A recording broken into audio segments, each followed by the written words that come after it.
dan siswa Polri sebagai pembelajaran ketiga.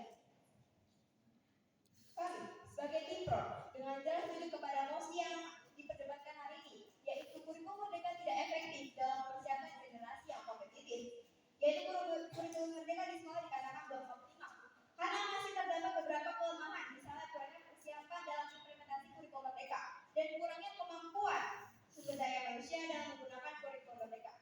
Dewan Juri yang terhormat, ternyata rancangan dan metode pembelajaran kurikulum merdeka tidak terlaksana dengan baik. Kepada Dewan Juri yang terhormat, izinkan kami memaparkan definisi mengenai mosi hari ini, yaitu kurikulum merdeka. Kurikulum merdeka adalah kurikulum dan pembelajaran interkurikuler yang beragam di mana konten akan lebih optimal agar peserta didik memiliki cukup waktu mendalami konsep. Kepada Dewan Juri yang terhormat, mengapa saya setuju yaitu memiliki argumen kurikulum merdeka bisa menyebabkan ketidakkonsisten antar sekolah dalam pengajaran penilaian dapat menghambat perbandingan prestasi siswa. Maka dari itu, tim kami memaparkan kami sekali lagi menyatakan bahwa tim kami setuju dengan mosi yang akan diperdebatkan hari ini, yaitu kurikulum merdeka tidak efektif dalam mempersiapkan generasi yang kompetitif. Sekian, terima kasih.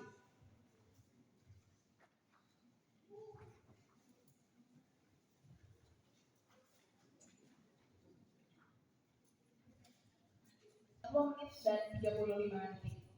Kalau begitu saya persilahkan pembicara pertama dari tim kontra SMA Negeri 1 Bekasi dipersilakan. Selamat pagi semua, terima kasih kepada Dewan Juri yang terhormat, kepada moderator, kepada audiens dan kepada tim pro yang kami banggakan. Sebelum kami memasuki argumen kami, di sini izinkan kami untuk memperkenalkan diri kami terlebih dahulu. Kami merupakan tim debat yang berasal dari SMA Negeri 1 Bekasi.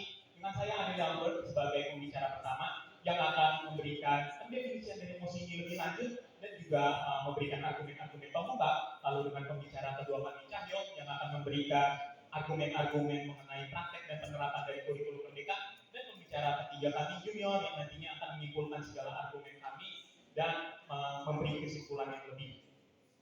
Di sini izinkan saya untuk membalas argumen yang telah diberikan oleh tim pro terlebih dahulu sebelum saya memasuki dari argumen saya sendiri. Pertama, tim pro mengatakan bahwa kurikulum merdeka itu tidak efektif dan dapat menurunkan prestasi dari siswa. Tetapi di sini tim pro tidak memberikan bukti yang jelas, argumen yang jelas mengapa kurikulum merdeka itu dapat menurunkan prestasi siswa. Mengapa kurikulum merdeka itu dapat membuat siswa menjadi tidak lebih kompetitif. Karena itu saya merasa bahwa argumen ini tidak ada yang dapat saya bantah karena dari tim pro sendiri tidak memberikan argumen, hanya pernyataan.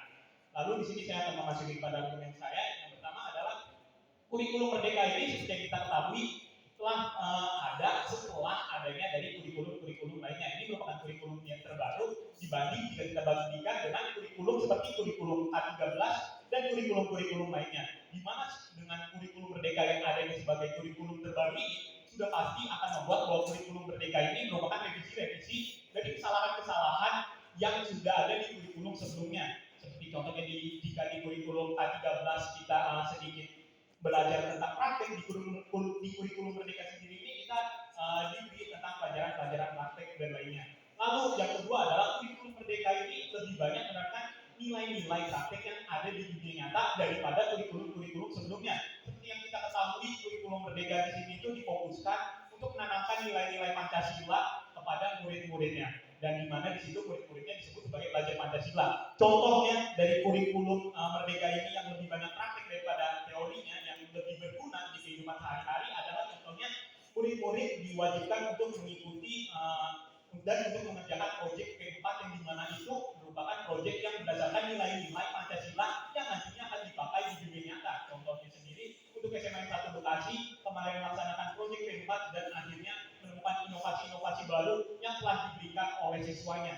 Lalu juga yang ketiga di sini nilai-nilai di kurikulum merdeka tidak seperti di kurikulum lainnya yang hanya bersifat akademis. Nilai di sini itu sudah disesuaikan dengan keadaan di dunia nyata, sudah disesuaikan dengan keadaan aslinya, sudah disesuaikan agar lebih berguna ilmunya dalam kehidupan nyata dan bukan hanya secara akademis dan bukan hanya secara teori, melainkan segala hal yang dilakukan di dunia nyata ini dapat kita pelajari melalui kurikulum merdeka.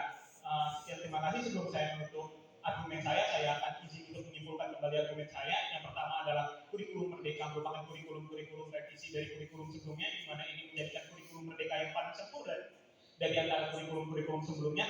Kurikulum merdeka lebih banyak praktik daripada teori, di mana ini lebih berguna dalam kehidupan sehari-hari dan membantu siswa lebih mudah memahami apa yang harus dipelajari, dan nilai-nilai di kurikulum Merdeka telah disesuaikan pada kehidupan nyata masyarakat sehingga lebih berguna ilmunya jika dipakai oleh masyarakat atau siswa-siswa yang sedang belajar kurikulum Merdeka. Sekian dan terima kasih.